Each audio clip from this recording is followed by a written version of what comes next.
አሁን ማውቃውን ካወቅኩኝ ጀምሮ ሁለተኛ ለልጆቼ የፖሊስተር ቢጃማ አልገዛም። ለ30 ሰከንድ ጆሮሽን ከሰጠሽኝ ለልጆችሽ ሰላማዊ የምሽት እንቅልፍ የምትሰጭበትን አንድ ፋክት እነግርሻለሁ። ለልጆቻችን ሌሊት መባነን እንቅልፍ ማጣት፣ ቅዠት፣ ሆድ ቁርጠት ወይም ደግሞ መጥፎ ህልም ብቻ አይደለም። አብዛኛውን ጊዜ ለዚህ ተጠያቂው የልጆቻችን የፒጃማ አይነት ነው። ባይዘዌ ይህ ዝም ብሎ ግምት አይደለም። በጨርቃ ጨርቅ ኢንጂነሪንግ እና በባዮሜትሮሎጂ ጥናቶች እንደ ፖሊስተር፣ ናይለን እና አክሪሊክ የሆኑ ልብሶች ከህፃናት ቆዳ ላይ በሚተሻሹበት ጊዜ ትራይቦ ኤሌክትሪክ የተባለ ከፍተኛ ስታቲክ ኤሌክትሪክ ኃይል በራሳቸው ላይ ያከማቻሉ። በኤንቫይሮንመንታል ሜዲሲን መሰረት እነዚህ የተከማቹ ትራይቦ ኤሌክትሪክ ኃይሎች ሌሊቱ ሙሉ በሚባል ደረጃ ለአይን በማይታዩ ስታቲክ ንዝረቶች የልጆችን ቆዳ ይመታሉ። ይህ ደግሞ በበቂ ሁኔታ ላላደጉት የህፃናት ነርቭ ስርዓቶች ከፍተኛ ጭንቀትን ይፈጥራሉ፣ የልብ ምትን ይጨምራሉ።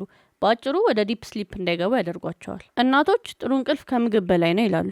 እውነት ነው። በነገራችን ላይ የአእምሮ እድገትን ይገታል፣ ባህሪያቸውን ይቀይራል፣ ስሜትን ይረብሻል፣ እንዲሁም በሽታ የመከላከል አቅማቸውን ያዳክማል። ስለዚህ የህፃናት ፒጃማ ኬዥዋል የምትገዢው እቃ መሆን የለበትም። ትኩረትሽን ሰብስበሽ በጥንቃቄ የምትመርጫው ሴት ነው። ከየትኛውም ልብስ በላይ የልጆችሽን ፒጃማ ስትገዢ ልብሱን ተመልከች።